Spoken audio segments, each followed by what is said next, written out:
ओम नमः शिवाय। दोस्तों, कैसे हैं आप सब। आज इस वीडियो में हम आपके साथ शेयर करेंगे सावन सोमवार के व्रत का या फिर पूरे सावन के महीने का उद्यापन हमें कब और कैसे करना है। तो यहाँ पे देखिए, सबसे पहले हम उद्यापन के लिए कुछ सामान इकट्ठा करेंगे जो हमें चढ़ाने के लिए और दान करने के लिए चाहिए होता है।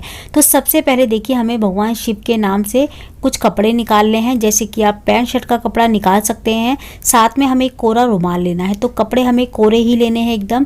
पैंट शर्ट का कपड़ा ले लें, एक रुमाल ले लें, इसके अलावा एक जनेऊ ले लें। तो हम 4 चीज़ें कर सकते हैं, ठीक है। साथ में भगवान शिव को ये सामान चढ़ाएंगे, हम भगवान शिव के नाम से निकालेंगे ये, लेकिन ये बाद में पूजा के बाद पंडित जी को जाएगा। तो आप इतना सामान निकाल लें, पैंट शर्ट का कपड़ा, एक कोरा रुमाल और एक जो है ना जनेऊ, ठीक है। मान लीजिए अगर आपके पास पैंट शर्ट का कपड़ा नहीं है, आप इतना नहीं कर सकते, तो आप एक मार्केट से अंगोछा भी लेके आ सकते हैं। भगवान शिव के नाम से अंगोछा जो है ना 50 या 100 रुपये का मिल जाएगा। आप अंगोछा भी चढ़ा सकते हैं। इसकी जगह पे अंगोछे के साथ आपको दक्षिणा रखनी है कुछ, और साथ में जनेऊ भी रखना है, ठीक है। जनेऊ और अंगोछे के साथ एक रुमाल भी आप रख सकते हैं। दक्षिणा के साथ 4 चीज़ें कर सकते हैं। तो दक्षिणा में आप देखिए 11 रुपये 21 रुपये चढ़ा सकते हैं। साथ में दक्षिणा जरूर रखनी है, ज़्यादा नहीं तो कम से कम 11 रुपये जरूर चढ़ाएं।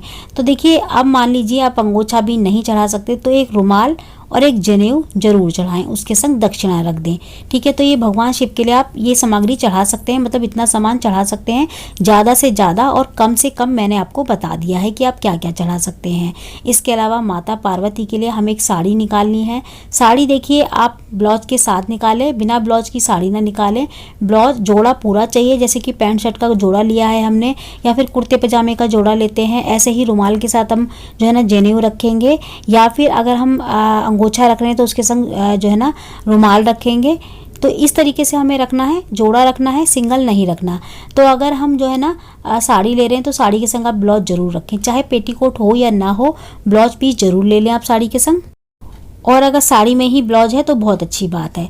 इसके अलावा देखिए, हमें कुछ श्रृंगार की जो है ना चीज़ें चाहिए होती हैं। श्रृंगार में आप 5 चीज़ें चढ़ा सकते हैं, जैसे कि चूड़ी, महावर, बिंदी, सिंदूर, और इस तरीके की चीज़ें आप 5 चीज़ें कम से कम चढ़ा दें।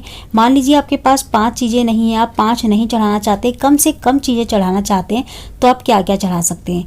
देखिए, आप जो है ना श्रृंगार की 2 चीज़ें कम से कम रखें, सिंदूर चूड़ी या फिर सिंदूर मेहंदी या फिर सिंदूर बिंदी, इस तरीके से रख सकते हैं, लेकिन सिंदूर आपको जरूर रखना है, ठीक है।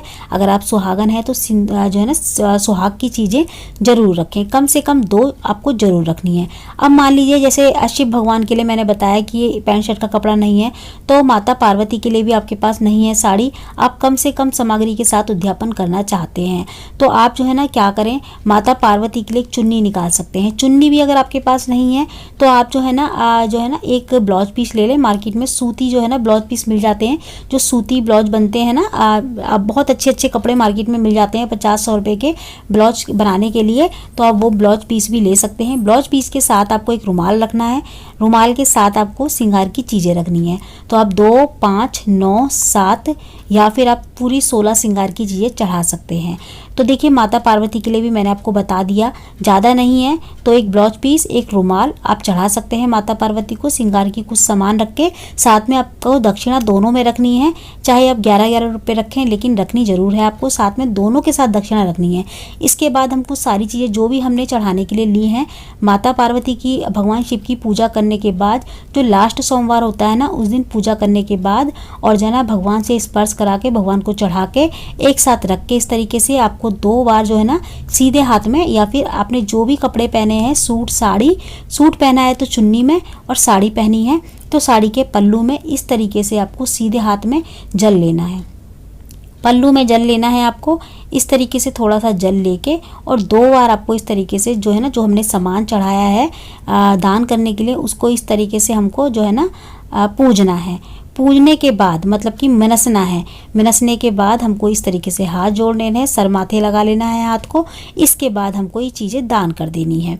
अगर आपके घर में पंडित जी आ रहे हैं, ठीक है, अगर आपके घर में पंडित जी खाना खाने आ रहे हैं उद्यापन वाले दिन, जिस दिन भी आप उद्यापन करें, सावन के लास्ट सोमवार या फिर जो है ना पूर्णिमा वाले दिन आप उद्यापन कर रहे हैं। अगर पूरे सावन के महीने का उद्यापन कर रहे हैं तो आपको जो है ना पूर्णिमा वाले दिन उद्यापन करना होगा। अगर आप पूरे सावन के महीने आपने व्रत रखे हैं तो आपको उद्यापन पूर्णिमा वाले दिन मतलब रक्षाबंधन वाले दिन शाम को करना होगा।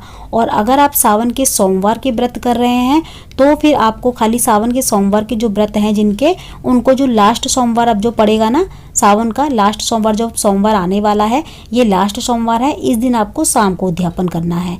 ठीक है, सोमवार के व्रत वाले। और जिन्होंने 16 सोमवार रखे हैं ना, 16 सोमवार उठाए हैं सावन के महीने में, वो 16वें सोमवार को पूरे व्रत रखेंगे 16, और 17वें सोमवार वाले दिन उद्यापन कर देंगे। ठीक है, अगर पंडित जी घर आ रहे हैं तो उनको खाना पीना खिला के उनको दे देना है, आपको पंडित पंडिताइन को दोनों को दे देना है ये सामान। अगर मान लीजिए पंडित पंडिताइन आपके घर नहीं आ रहे हैं तो आप फिर पूजा करें, शाम को समय से पूजा कर लें, मतलब दिन में ही पूजा करनी है, शाम के समय आपको अंधेरा नहीं होने देना, सूरज नहीं ढलना चाहिए। सूरज ढलने से पहले पहले आपको पूजा विधि करके और जो है ना पंडित जी को सारी सामान जो है ना दान दे के आना है मंदिर में।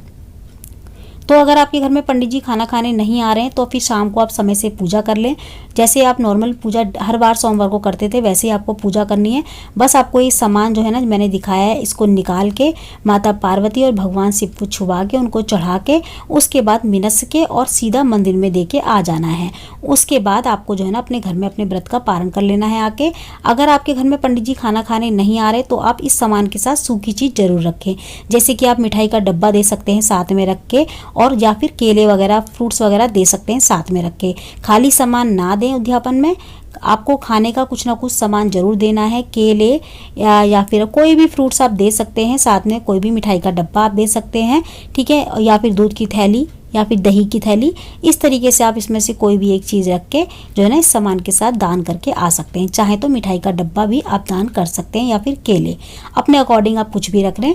ठीक है, ये सामान रख के और आप फिर जाके पंडित जी को पंडिताइन को मंदिर में देके आ सकते हैं। मान लीजिए पंडित पंडिताइन मंदिर में नहीं है तो फिर किसको देंगे आप, जो शिवलिंग होती है ना, शिवलिंग के पास जो माता पार्वती और शिवलिंग होते हैं वहीं पे आपको सारा सामान एक पॉलिथीन में इस तरीके से रखना है कि ये पानी वगैरह ना पड़े, और रख के वहाँ पे आ जाना है। पंडित जी बाद में इसको किसी ना किसी को दे देते हैं या फिर इस्तेमाल कर लेते हैं। तो इस तरीके से ना हम घर में अपना खुद से उद्यापन कर सकते हैं। और हाँ, अगर पंडित जी घर में खाने आ रहे हैं, घर में ही आ रहे हैं उद्यापन वाले दिन, तो आपको फिर ये सामान रखने की ज़रूरत नहीं है, जैसे केले मिठाई का डब्बा जो मैंने बताया, आपको ये सामान पंडित जी को दे देना है बस। और देने से पहले मिनसना बिल्कुल ना भूलें, मिनस के ही उनको दें और उनका आशीर्वाद लें। उसके बाद आपके व्रत का जो है ना उद्यापन हो जाएगा, आप अपने व्रत का पारण कर सकते हैं। पूर्णिमा वाले दिन भी इस तरीके से करना है और लास्ट सोमवार वाले दिन भी इस तरीके से करना है। 16 सोमवार के व्रत अगर रख रहे हैं आप तो 17वें सोमवार को आपको इसी तरीके से उद्यापन करना है। तो बहुत आसान तरीका है खुद से घर में अपने आप उद्यापन करने का। मैं एक बार फिर से रिपीट कर देती हूँ, जो पूरे सोमवार के और जिन्होंने सावन के पूरे महीने व्रत रखे हैं वो पूर्णिमा को शाम को उद्यापन करेंगे।